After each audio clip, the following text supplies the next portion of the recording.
তিপ্রামথার বিধায়ক রঞ্জিত দেববর্মার সাংবাদিক সম্মেলনে বিজেপি জোট থেকে সরে দাঁড়ানোর বক্তব্য নিয়ে প্রতিক্রিয়া দিলেন মুখ্যমন্ত্রী প্রফেসর ডক্টর মানিক সাহা।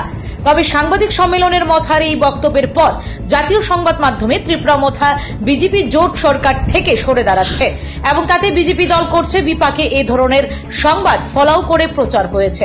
তবে মুখ্যমন্ত্রী প্রসঙ্গে কি বলেছেন শুনুন। সমর্থন উঠিয়ে নেবে, কারণ আপনারা যে প্রতিশ্রুতি দিয়েছিলেন সেই বিষয় দিয়ে কেন্দ্রের সাথে আলোচনা করবেন, সেই বিষয়ে কি? এটা তো উনাদের পার্টির তরফ থেকে উনারা কি বলছেন ওটা উনাদের বিষয়। এই বিষয়ে আমার মনে হয় আমার না বললেই ভালো হয়, এবং তো আমার কাছে কোনো রিটেন আকারে বা এইভাবে আমাকে বলা হয়। স্যার, যে চুক্তি হয়েছে সেই চুক্তি সঠিক কার্যকারী হচ্ছে না, 6 মাসের জায়গায় 1 বছর হয়ে গেছে। তো এই বিষয়টা নিয়ে আপনিও কি কথা বলবেন? আমার সাথে কথা হয়, ওনাদের যে পার্টির যে সুপ্রিমো, ওনার সাথে প্রতিনিয়ত আমার সাথে যোগাযোগ আছে এবং প্রসেস চলছে। এখন মথার এই বিবৃতির পর জাতীয় কিছু মিডিয়া লিখেছে, ত্রিপুরায় বিরাট ধাক্কার মুখে বিজেপি, রাজ্য সরকারের উপর থেকে সমর্থন তুলে নেওয়ার হুঁশিয়ারি শরিক তিপ্রামথার বিধায়কের, যার ফলে আচমকা সংকটে যেতে পারে ত্রিপুরার বিজেপি সরকার। ত্রিপুরায় জনজাতিদের কল্যাণে যে ত্রিপাক্ষিক চুক্তি হয়েছিল, রাজ্য বা কেন্দ্র কোন সরকারই সেই চুক্তি মানছে না। এই অজুহাতে বিজেপি সরকারের থেকে সমর্থন প্রত্যাহারের সিদ্ধান্ত ঘোষণা করলেন তিপ্রামথার বিধায়ক রঞ্জিত দেববর্মা। আগামী 20 জুলাই দিল্লিতে স্বরাষ্ট্রমন্ত্রীর সাথে বৈঠকের পর এই ব্যাপারে আনুষ্ঠানিক ঘোষণা হতে পারে।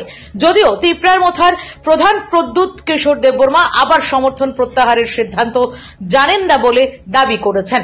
তার বক্তব্য, সমর্থন প্রত্যাহারের খবরের সত্যতা নেই। শনিবার সাংবাদিক সম্মেলনে রঞ্জিত দেববর্মার দাবি করেন, ত্রিপুরায় জনজাতি কল্যাণে ত্রিপাক্ষিক চুক্তি হয়েছিল, কিন্তু 1 বছর অতিক্রান্ত হয়ে গেলেও ত্রিপাক্ষিক চুক্তি মানছে না রাজ্য ও কেন্দ্র সরকার। ভিলেজ কমিটির নির্বাচনও অনুষ্ঠিত হচ্ছে না। একাধিকবার এই বিষয়ে মুখ্যমন্ত্রীকে চিঠি দেওয়া হয়েছে, কিন্তু কিছুই হচ্ছে না। তিনি বলেন, তিপ্রামথা বিজেপির শরিক হয়েও জনগণের জন্য কোনো কাজ করতে পারছে না, ফলে শরিক হিসেবে সরকারে থাকার দরকার দল মনে করছে না। 3জন ক্যাবিনেট মিনিস্টার হওয়ার কথা, 2জনে তো আমাদেরকে একজন প্রতিমন্ত্রী আর একজনকে তো ক্যাবিনেট মিনিস্টার করে রাখছে না। শপথ গ্রহণে বিভিন্ন মিনিস্টার ওনার বিভিন্ন এসেছিল, কিন্তু শপথ গ্রহণের যে মিনিস্টারকে সম্প্রসারণ যে করা হচ্ছে, সেটা যদি আপনার সবার সঙ্গে আলোচনা করে যদি করতো তাহলে সবাই সন্তুষ্ট হয়তো। কিন্তু আমরা একটা সরকারের শরিক দল হিসেবে আমাদের সঙ্গে তো আলোচনা করেন। আমাদের মাননীয় মুখ্যমন্ত্রীকে দিয়ে রাত্রে ওয়েস্ট ডিস্ট্রিক্টের ডিএম রাত্রে ওনাকে হোয়াটসঅ্যাপে মেসেজ পাঠিয়েছে 9:30 দিকে। আমি মহারাজের সঙ্গে 9:30 সময় কথা বলেছি, তখন উনি জানতে পারেন যে ত্রিপুরার মন্ত্রিসভা সম্প্রসারণ হচ্ছে। আমি বললাম আমাকে কার্ড দিয়েছে যে এরকম, আমি তো এখনো জানতে পারিনি। তার দাবি, মন্ত্রিত্বের লোভে মথা বিজেপির সঙ্গে জোট বাঁধেনি, কিন্তু শরিক দলে থেকে কোনো সুবিধাও হচ্ছে না।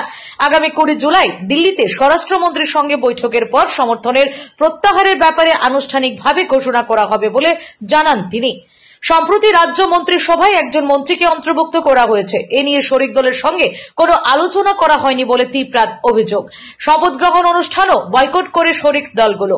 তারপর থেকেই তিপ্রামথার সঙ্গে বিজেপির বিরোধ বাড়ছে। যদিও শেষ পর্যন্ত প্রদ্যুৎ মানিক্যের দল সমর্থন প্রত্যাহার করবে কিনা এটা সির্ফ চাপ বাড়ানোর কৌশল, তা নিয়ে সংশয় রয়েছে। শেষ পর্যন্ত ত্রিপুরার সমর্থন প্রত্যাহার করলে 60টি আসন বিশিষ্ট ত্রিপুরা বিধানসভায় দুর্বল হবে জোট সরকার। তবে বিজেপির 33 এবং আইপিএফটির 1 বিধায়ক থাকায় এখনই সরকারের সংকট আসার কথা নয়। Bureau report, Tripura public opinion news. लेकिन मैं रंजीत से बात करूंगा और रंजीत से पूछूंगा कि उसने क्या बोला था। आपका भी प्रेस बाइट में देख लूंगा। प्रेस कॉन्फ्रेंस हुआ है, मुझे मालूम नहीं है, लेकिन मुझे भी अभी, मैं तो पूजा के प्रोग्राम में आया हूँ, मुझे मालूम नहीं है कि क्या स्टेटमेंट दिया गया है। लेकिन मैं रंजीत से बात करूंगा और रंजीत से पूछूंगा कि उसने क्या बोला था। आपका भी प्रेस बाइट में देख